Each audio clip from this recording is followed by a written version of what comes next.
Hello dear friends, इस video में हम देखेंगे क्लास 12 केमिस्ट्री चैप्टर फर्स्ट ठोस अवस्था, जिसे इंग्लिश में सॉलिड स्टेट कहते हैं। इसके हम मोस्ट इम्पोर्टेंट 13 क्वेश्चन देखने वाले हैं जो आपके बोर्ड एग्जाम में पूछे जाते हैं। और अगर आप 2023 में बोर्ड एग्जाम देने वाले हैं तो आपको इस वीडियो को बिल्कुल भी स्किप नहीं करना है। इस वीडियो में हम आपके लिए मोस्ट इम्पोर्टेंट क्वेश्चंस लेकर आए हैं। तो चलिए वीडियो स्टार्ट करते हैं। तो आपका क्वेश्चन नंबर फर्स्ट है, क्रिस्टलीय और अक्रिस्टलीय ठोसों के मध्य विभेद कीजिए। ये सबसे इम्पोर्टेंट क्वेश्चन है। क्रिस्टलीय और अक्रिस्टलीय ठोसों के मध्य विभेद यानी कि अंतर आपको लिखना है। सेकंड क्वेश्चन है, समदेशिकता तथा विषमदेशिकता को समझाइए। समदेशिकता और विषमदेशिकता आपके दोनों ही इम्पोर्टेंट है और विषमदेशिकता का जो आपको चित्र दे रखा है वो मोस्ट इम्पोर्टेंट है। क्वेश्चन नंबर थर्ड है कि ठोस कठोर क्यों होते हैं। यह क्वेश्चन बहुत बार एग्जाम में पूछा जाता है कि जो ठोस होते हैं वो कठोर क्यों होते हैं। इसके बाद क्वेश्चन नंबर 4 है, वो तो बाहुबली क्वेश्चन है कि कांच को अतिशीतित द्रव क्यों माना जाता है। ये मोस्ट इम्पोर्टेंट है और बोर्ड एग्जाम में ये क्वेश्चन तो आता है। फिर क्वेश्चन नंबर 5 है कि मात्रक कोष्टिका किसे कहते हैं।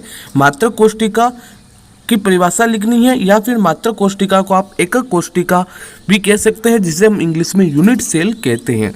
इसके बाद छठा क्वेश्चन है कि एकक कोष्टिका के पैरामीटर लिखिए। एकक कोष्टिका के पैरामीटर आपको पता होना चाहिए। एकक कोष्टिका के 6 पैरामीटर होते हैं, वो आपको लिखने हैं। फिर क्वेश्चन नंबर 7 है कि संकुलन दक्षता ज्ञात कीजिए। बहुत बार संकुलन क्षमता भी आता है, तो भी आप समझ जाना आपको किस किस की संकुलन दक्षता ज्ञात करना आना चाहिए। पहली है SCC, दूसरा है BCC और तीसरा है FCC। बहुत बार आपको संकुलन दक्षता ज्ञात करने के लिए बोलता है और बहुत बार आपको डायरेक्टिव पूछ लिया जाता है कि SCC की संकुलन दक्षता लिखिए तो आपको डायरेक्ट लिख देना है 52.4% और ज्ञात कीजिए तो आपको पूरा इसको सोल्व करके बताना है। फिर जो क्वेश्चन नंबर 8 है वो तो आपके बोर्ड एग्जाम में आएगा। 2023 के बोर्ड एग्जाम में पहले ही बोल रहा हूँ कि फ्रेंकल डोज व शॉटकी डोज में अंतर लिखिए।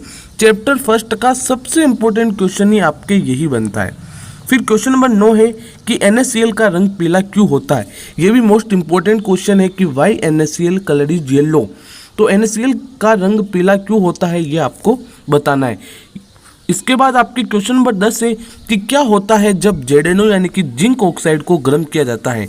ये भी आपके एक इम्पोर्टेंट क्वेश्चन है।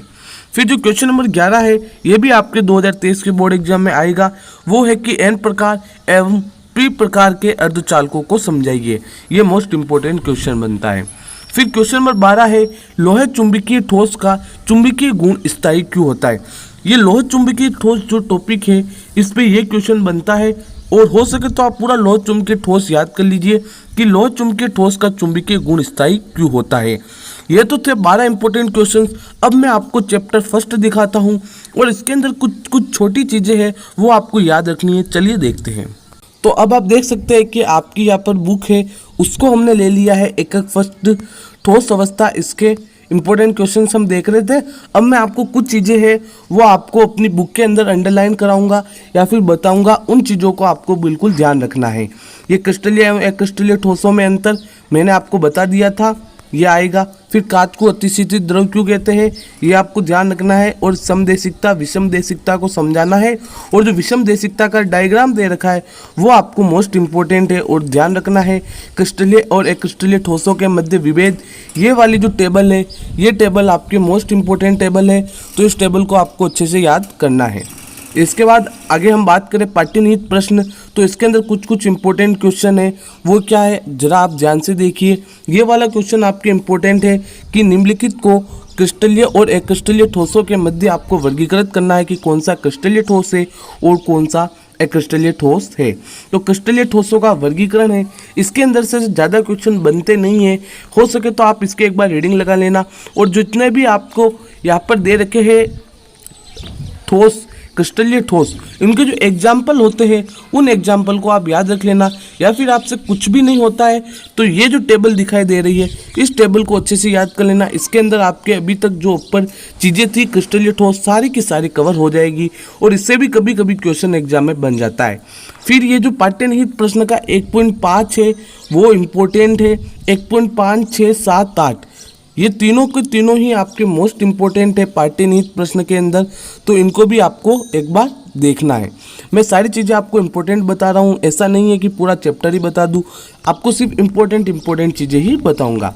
और क्रिस्टल जालक और एकक कोष्टिका, जिसके अंदर मैंने आपको कहा था कि एकक कोष्टिका की परिभाषा ज़्यादातर पूछी जाती है और क्रिस्टल जालक की सिंपल ही होती है। किसी क्रिस्टल के अणुओं की त्रिविम में निश्चित नियमित व्यवस्था को हम क्या कहते हैं? क्रिस्टल जालक कहते हैं। फिर मैंने आपको कहा कि एकक कोष्टिका की परिभाषा और एकक कोष्टिका के पैरामीटर, ये आपको देखना है। 6 पैरामीटर होते हैं, ABC, अल्फा, बीटा, गामा, ये आपको देखना होगा। इसके बाद एकक कोष्टिका के प्रकार है, 2 प्रकार है, एक आद्य एकक कोष्टिका और दूसरा है आपके केंद्रित एकक कोष्टिका। ये दोनों आपको ध्यान रखना है। और कौन सी एकक कोष्टिका के अंदर कितने परमाणु होते हैं, ये आपको ध्यान रखना है। फिर आगे हम बढ़े तो ये जो सारणी है वो मोस्ट इंपॉर्टेंट है, आपको पहले ही बता रहा हूँ। इससे आपके एग्जाम में पक्का क्वेश्चन बनेगा। आपको कोई भी क्रिस्टल तंत्र दे देगा, इसकी आपको अक्षीय दूरियां या फिर अक्षीय कोण ज्ञात करना होगा, तो आप इस टेबल को अच्छे से याद कर लीजिएगा। इसके बाद इसमें से कुछ भी आपके एग्जाम में नहीं पूछा जाता है। फिर एकक कोष्टिका में अवयवी कणों की संख्या, मैंने आपको कहा था कि जितने भी एकक कोष्टिका के प्रकार है जिसके अंदर अवयवी कण होते हैं, उनकी आपको सिर्फ संख्या मालूम होनी चाहिए। तो आपको इस टॉपिक के अंदर सिर्फ एकक कोष्टिका में अवयवी कणों की जो कितनी संख्या होती है वो आपको याद रखना है। इसके बाद आगे हम देखते हैं। इसके बाद आपका अगला टॉपिक आता है निविड़ संकुलित संरचनाएं। इसके अंतर्गत 3 है, एक विमा, द्विविमा और त्रिविमा।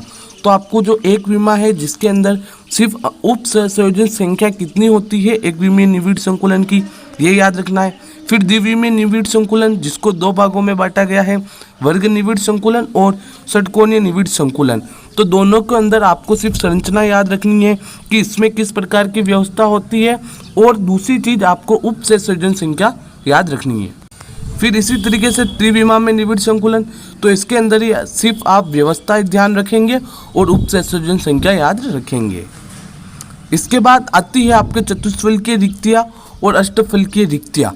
तो ये जो रिक्तियाँ है उसके अंदर एक चीज मोस्ट इंपॉर्टेंट है, वो ये है कि माना कि निविड़ संकुलित गोलों की संख्या n है, तब अष्टफलकीय रिक्तियों की संख्या n होगी और जनित चतुष्फलकीय रिक्तियों की संख्या 2n होगी। ये कॉन्सेप्ट सुपर डुपर कॉन्सेप्ट है, इसलिए आप इस कॉन्सेप्ट को अच्छे से याद रखें। इसके बाद हम आगे बढ़ते हैं। आगे और कौन कौन सी चीज़ें हैं जो आपको पढ़नी है। मैंने आपको बता दिया कि निविड़ संकुलित संरचनाएं के अंदर आपको सिर्फ व्यवस्था और उप संयोजन संख्या याद रखनी है। फिर यौगिक का सूत्र और संपूरित रिक्तियों की संख्या, यह भी एक इम्पोर्टेंट टॉपिक बन जाता है। इसके लिए आपको सिर्फ जो एग्जाम्पल 1.1 और 1.2 दे रखा है इसको आप अच्छे से याद कर लीजिए। याद नहीं करना है, आपको समझना है तो आपसे बन जाएगा। फिर संकुलन क्षमता, मैंने आपको बता ही दिया कि संकुलन क्षमता इंपॉर्टेंट है और ज्ञात करने के लिए भी दे सकता है और आपको डायरेक्ट 1 नंबर के अंदर भी पूछ सकता है। तो एकक कोष्टिका की विमा संबंधी गणनाएं, ये मोस्ट इंपॉर्टेंट है और इसके अंदर कुछ नहीं है, सिर्फ आपको एक सूत्र याद रखना है, D=Zm/A⁴ Na। बस इस सूत्रों को आपको याद रखना है और इसी सूत्र पर बेस्ड न्यूमेरिकल आपको एग्जाम में देखने को मिल सकते हैं। तो आप क्या कीजिए, 1-2 न्यूमेरिकल की प्रैक्टिस कर लीजिएगा। तो इसके अंदर आपको सिर्फ एक सूत्र याद रखना है, मैंने बताया D=Zm/A⁴ Na। तो ये याद रख लीजिएगा और 1-2 क्वेश्चंस की प्रैक्टिस कर लीजिएगा। फिर ठोसों में अपूर्णता है, जिसके अंदर मैंने आपको बता दिया फ्रेंकल दोष और शॉर्टकी दोष आपको याद करना है।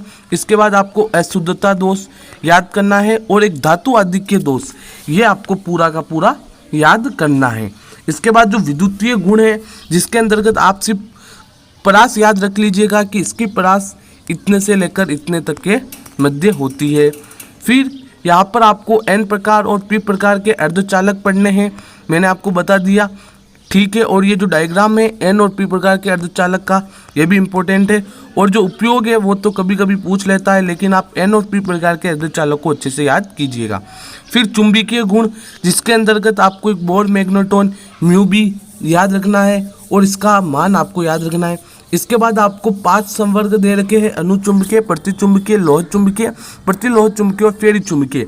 तो इसके अंदर सिर्फ आप एग्जाम्पल याद रख लीजिएगा कि ये इसका एग्जाम्पल है और लोह चुंबकत्व है, इसको आपको अच्छे से याद करना है, मैंने आपको ऊपर ही बता दिया था। इस तरह से आप देख सकते हो कि आपके क्वेश्चंस बनेंगे चैप्टर फर्स्ट से, और मैंने इंपॉर्टेंट क्वेश्चंस तो आपको बता ही दिए। और अगर आप चाहते हो प्रैक्टिस क्वेश्चंस, क्वेश्चन बैंक का सॉल्यूशन ये भी आपको कराया जाए तो आप हमें कमेंट कर सकते हैं, मैं इस पर भी आपके लिए वीडियो लेकर आ जाऊंगा। तो चलिए मिलते हैं आपसे अगली वीडियो में, और आपको ये वीडियो कैसी लगी कमेंट बॉक्स में अपना फीडबैक जरूर दें। बाय बाय, जय हिंद, वंदे मातरम।